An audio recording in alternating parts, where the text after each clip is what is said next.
Good morning mga idol. Punta pala ito sa taniman natin. Pagsilip ko sa inyo. Ayan mga lods. Ayan. Yun. Pupuntahan natin yan. Lilipin natin yung tanim natin na ampalaya. Kung naaabutan ba siya ng tubig. Kasi yun mga lods.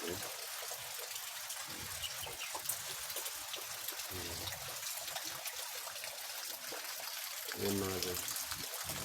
Yung bawat yung nakita na na poste o pole, bawat pole niyan mayroon yan tanim na ampalaya. Yun yung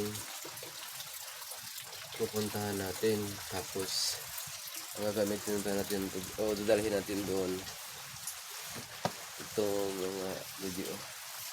Ito gawin natin sumbero kasi maulan, hindi tayo pwede magbabad talaga ng tubig ng ulan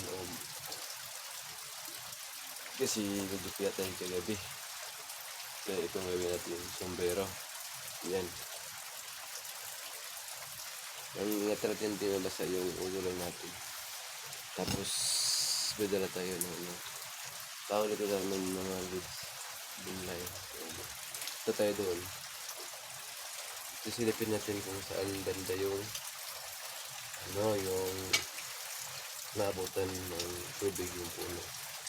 Yan, lagay ko lang dito yung camera natin. Yan, tapos pupunta tayo doon.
Ito yung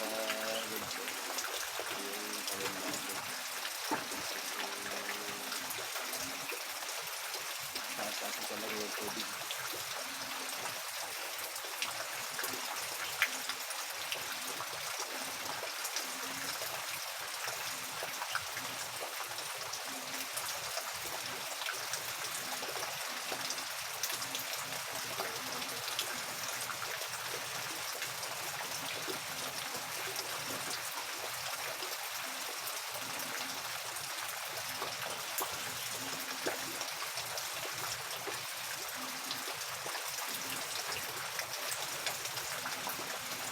Yung mga lods, lalapit sa konti yung para makikita lang talaga yung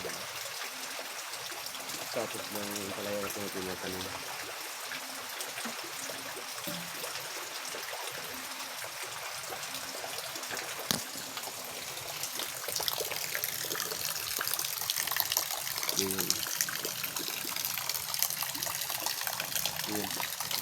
Yan mga lods.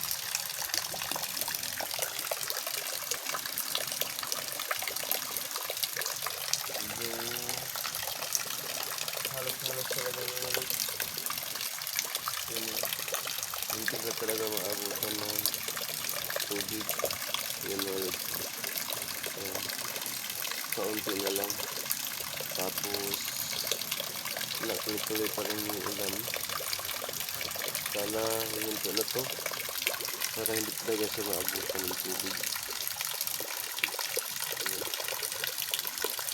Doon yan, sa dulo din, meron din tubig.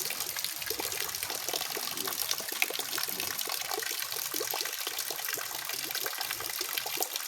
Ano ba yun? Ayan.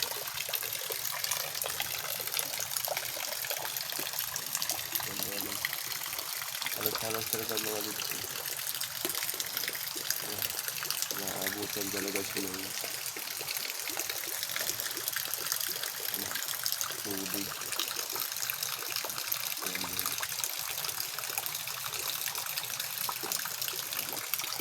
Yung sa gitna pala ng may na kahoy na pinatayo. Ano yan dyan? Medyo malalim-lalim yun dyan. Alagay ko ngayon kasi mga tuhod yan. Mahaba yan. Kasi pinapaglalaliman ko yan. Kaya yung nakikita nyo, medyo tuloy-tuloy yung tubig. Hindi gaya dito. Nilagay ko na yung kanal. Yan. Nakikita ko yung damo. Ito yung kaunting. Lupa.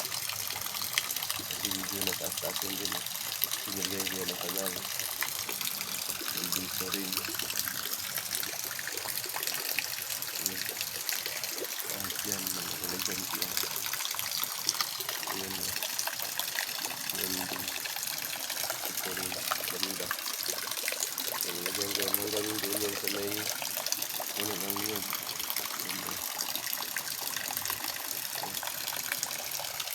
Ayan.